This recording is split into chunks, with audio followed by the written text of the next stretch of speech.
जय गुरु गोरखनाथ जी। एक दिन नागनाथ और उसके मित्रों ने गंगा तट पर आहार गोष्ठी का आयोजन किया। सब बालक दो टोलियों में बंटकर बैठ गए। खाने पीने की जो वस्तुएं थी, नागनाथ जी ने उन्हें स्वयं परोसना आरंभ कर दिया। बच्चों ने भोजन करना आरंभ कर दिया।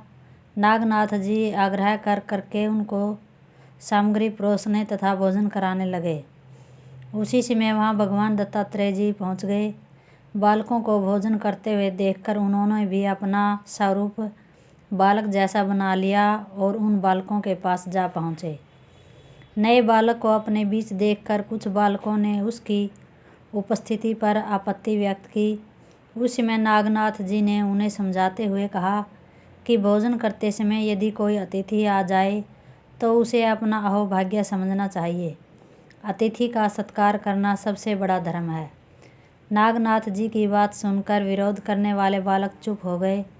तब नागनाथ जी ने बालक रूपधारी दत्तात्रेय जी को पंगत में बिठाकर अत्यंत प्रेम सहित भोजन कराया। नागनाथ जी के सद्व्यवहार तथा बुद्धिमत्ता को देखकर दत्तात्रेय जी अत्यंत प्रसन्न हुए।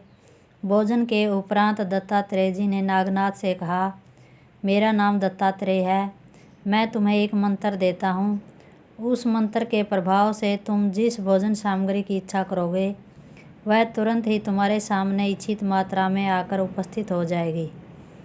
उसे तुम स्वयं मत खाना, वह केवल दूसरों को खिलाने के लिए होगी। यह कहकर दत्तात्रेय जी ने नागनाथ जी के कान में मंत्र का उपदेश किया और वहाँ से चले गए। दूसरे दिन अपने मित्रों के साथ गंगा तट पर पहुंचकर नागनाथ जी ने दत्तात्रेय जी द्वारा दिए गए मंत्रों की परीक्षा करनी चाहिए। उन्होंने विभिन्न खाद्य वस्तुओं का नाम लेकर मंत्र का जाप किया तथा पृथ्वी पर अपने दोनों हाथ रख दिए। उसी समय इच्छित खाद्य वस्तुएं वहां उपस्थित हो गई। नागनाथ जी ने वे सब वस्तुएं अपने मित्रों को खिलाई। सभी बालक उन मिष्ठान आदि वस्तुओं को खाकर अत्यंत प्रसन्न हुए। इस प्रकार नागनाथ जी प्रतिदिन गंगा तट पर पहुंचकर अपने मित्रों को मनचाही वस्तुएं खिलाने लगे। धीरे धीरे यह बात चारों ओर फैल गई और नागनाथ जी अपने साथियों को प्रतिदिन भरपेट मनचाही वस्तुएं खिलाता रहता है। एक दिन यह बात जब कोसधर्म के कानों में पहुंची तो उसने नागनाथ जी से पूछा, तुम बालकों को भोजन कहाँ से कराते हो?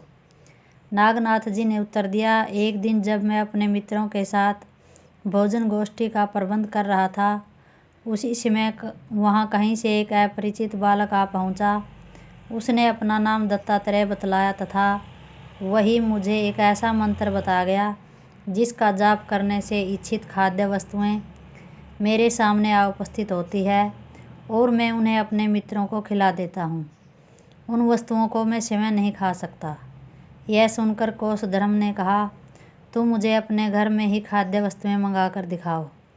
नागनाथ जी ने उसी समय मंत्र पढ़कर पृथ्वी पर हाथ रखा तो जिन जिन वस्तुओं का उसने नाम लिया वे सभी वस्तुएं वहां तुरंत प्रकट हो गई। यह देखकर कोसधर्म अत्यंत प्रसन्न हुआ और अपने मन में समझ गया कि यह बालक अवश्य ही नारायण का अवतार तथा सिद्ध पुरुष है। इसके बाद तो नागनाथ ने अपने घर में ही सदाव्रत चालू कर दिया।